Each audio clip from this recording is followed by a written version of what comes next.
and welcome back. So now we're going to have a look at writing it. We need to write our title first, and our title for a report was All About Woolly Mammoths.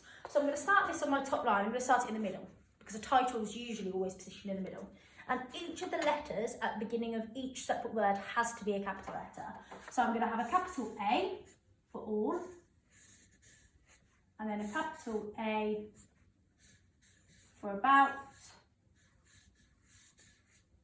and then I'm going to put my woolly mammoths underneath. Now usually animal names don't need capital letters, but we do for this title, or if the word woolly mammoths is at the beginning of a sentence, because the beginning of sentences need capital letters too. But usually they won't have a capital letter. Lots of people seem to think, oh, because it's a name, it means that it will have one, but it doesn't. So I've done my title now, and now I'm going to write my first paragraph, which is my introduction. When I'm doing this with the children at school, I always get them to rehearse each sentence using the actions that I've taught them. So in our introduction before, if we go back to our story map, it was, do you know what a woolly mammoth is? And that question mark will help them to remember the punctuation they need. So I go back, I've done my rehearsal, and underneath that title I need to leave a line. Now you can see my lines are quite big, I've done that on purpose. So we leave a line and then we go underneath. We need to have a big capital letter for do, so a big capital D, and make sure that's bigger than a lowercase letter. Do and then you. And we're using a finger space between each of those words. I've used quite a big one so you can all see. So do you know? And again, we're trying to get all those letters that are lowercase the same size. So the N, the O, the W are all the same height. So do you know what? And this time, woolly mammoth doesn't need that capital letter.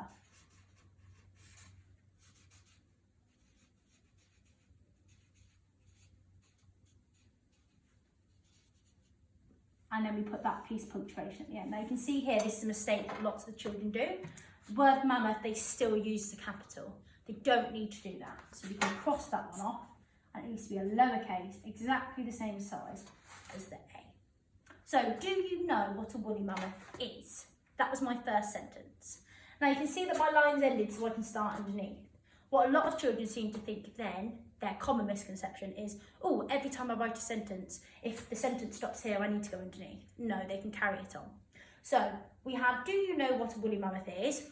Would you like to find out more about them? So, big capital W needs to be the same size as that D. And then the other letters, the same size as all the other letters.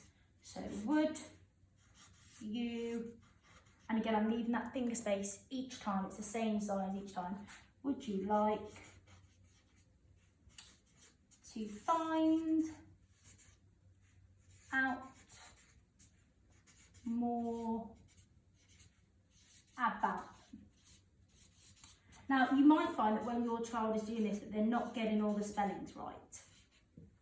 In year one, we're looking at it phonetically. So if I can sound it out and it makes that word, then that's absolutely fine. So for example, the word about, they might spell it A-B-O-W-T because O and W can make ow or O. So it makes the same sound. If you're in year two, the words that you'd be looking for that the children might find tricky is the word would. It's a year two common exception word, but it's one of the ones they need to know to get them to practice writing those words. So do you know what a woolly mammoth is? Would you like to find out more about them? Again, I'm using my question mark. If so, again, I need that capital letter the same size as that W. And I'm not leaving a line this time because I've got space on this line. It's still part of that introduction. And the descender, if so. Now, after so, we need a comma. So we're putting that comma in. It's like a karate comma that I do with my children. Wah! So, if so, this report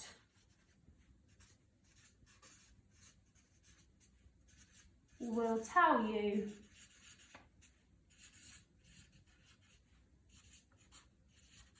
everything you need to know. And you could put either a full stop or an exclamation mark at the end. So we've done our first paragraph, our introduction, we've done our title. Now we would leave a line because we're writing our first paragraph, which is where and when did woolly mammoths live? It's a question and that's our subheading. So we leave a line and we start writing on here. So when, and again, you want the capital letter for when. And you can also have a capital letter for where. Did can be lowercase. And then woolly can have that capital letter again. And I'm losing space there so I can start writing, but then finish it off down here. And again, I've got that question mark at the end. After we've done the subheading like that, we'd underline it and then we start writing that next paragraph underneath. Now you can see here I'm on my final line, and I'm not going to show you how to do all of it today, but you can have a go at writing the rest of that report at home in exactly the same structure as we've done it here. So if we have a little look at how we started, when and where did woolly mammoths live? Again, I'm going back and I'm looking at my story map. So woolly mammoths roamed our earth a long, long time ago. So I would start writing that. Just down here. So again, that woolly needs a capital letter because it's at the beginning. So woolly mammoths. Mammoths does not need that capital letter. Roamed our earth. Earth needs a capital letter because it's the name of our planet. A long, comma, long time ago. And you can carry on. So have fun at home trying to write that report out.